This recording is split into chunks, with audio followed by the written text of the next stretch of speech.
Hi friends, welcome to Kani KL channel. இன்னைக்கு நம்ம சேனல்ல கோழி கால் எப்படி க்ளீன் பண்ணுறது பார்க்கலாம். மோஸ்ட்லி வந்து கடையில் சுடு தண்ணியில் போடுறாங்களா, அதிலே வந்துடும். ஒரு சில வராதெல்லாம் இப்போ நம்ம என்ன பண்ணோம், அடுப்பு இங்கே தீ எடுத்து வச்சுருக்கேன். இந்த அடுப்பில் இப்படி இந்த தீயிலே வச்சுன்னா ஒரு மாதிரி கொஞ்சம் இந்த மாதிரி சூட்டில் எடுத்துடணும் ஃப்ரெண்ட்ஸ். ஆறிச்சுன்னா வராது. இங்கே பாருங்கள்,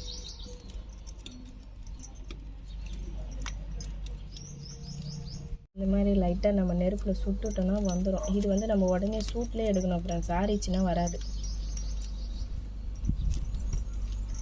பாருங்கள், ஒரு சைடு ஆறி போது அப்படியே எடுக்கணும். இப்படி பிடிச்சி இப்படி தோலை உரிச்சாலே வந்துடும்.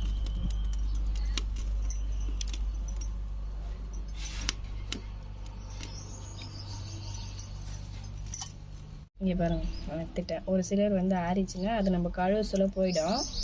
இந்த மாதிரி எல்லாத்தையுமே நம்ம தோலை எடுத்து வச்சுட்டு அப்புறம் கட் பண்ணணும். தீச்சி நல்லா நம்ம மேல் தோலெல்லாம் க்ளீன் பண்ணதை இப்போ கட் பண்ணிக்கலாம்.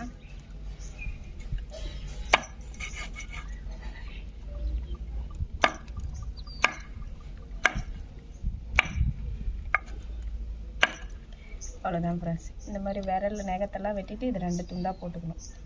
அதே மாதிரி நம்ம எல்லாமே வெட்டிக்கலாம்.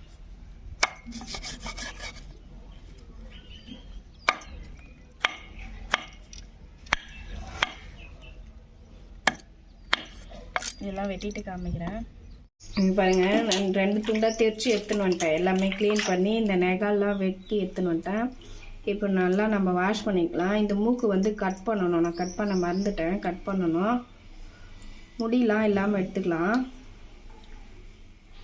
முடி ஒன்று போச்சுன்னா கூட அப்புறம் வயிறு சரியாக மாரி தேய்ச்சாவே வந்துடும். நம்ம ஹீட் பண்ணதிலே இந்த மூக்கு, இந்த தலை, இந்த கொண்டெல்லாம் தெரிக்கலை.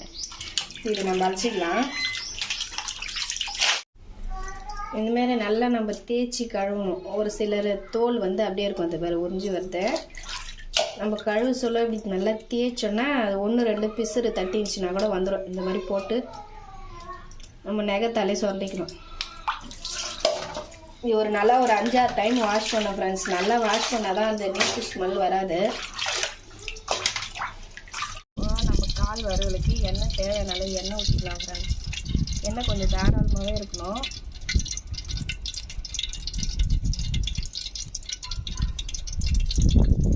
இந்த எண்ணெய் காயட்டும்.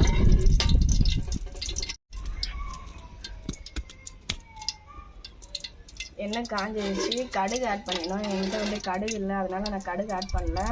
பூண்டு வெறும் தோலோட அப்படியே ஒன்றும் பாதியமாக குறகுறப்பாக அரைச்சிருக்கேன், அதை சேர்த்துக்கலாம்.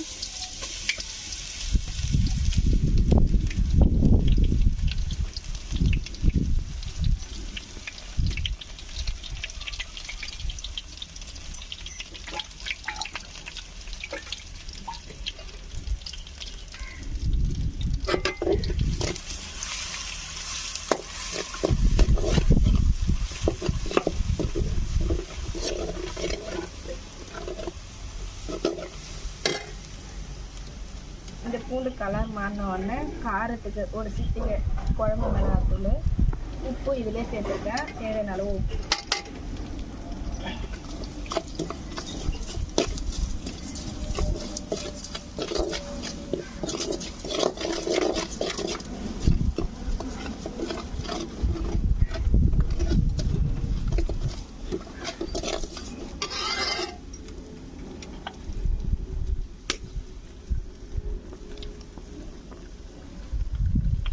பெப்பர் வறுத்து தூள் பண்ணது கொஞ்சமாக சேர்த்துக்கிறேன். ஏன்னா லாஸ்ட்டாக கொஞ்சம் இறக்க சொல்ல சேர்ப்போம்.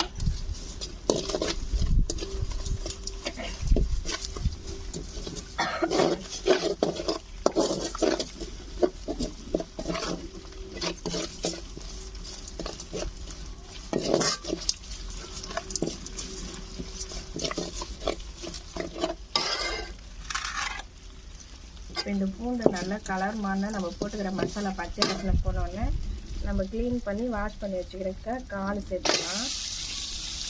கோழி தலையே காலம்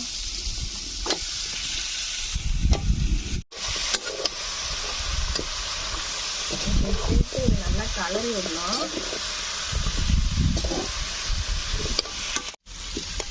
பாருங்க எண்ணெயிலே நல்லா வதங்கிடுச்சு. நல்லா கலரி விட்டு இந்த ஸ்டேஜில் நான் பெப்பர் சேர்த்துறேன்.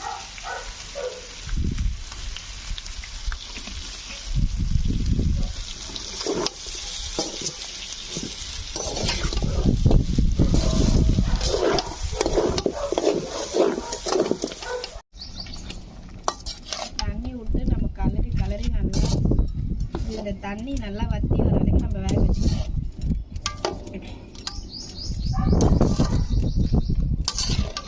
மூடி போட்டு வேக வச்சுக்கலாம். ஃபைனலி பிதாட் ப்ரோக்ரஸ் நம்ம சாப்பிட ரெடி. இங்க பாருங்க மசாலா வந்து அதோடய விட்டுட்டு இருக்கும். சாப்பிட சொல்ல நல்லா டேஸ்டா இருக்கும்.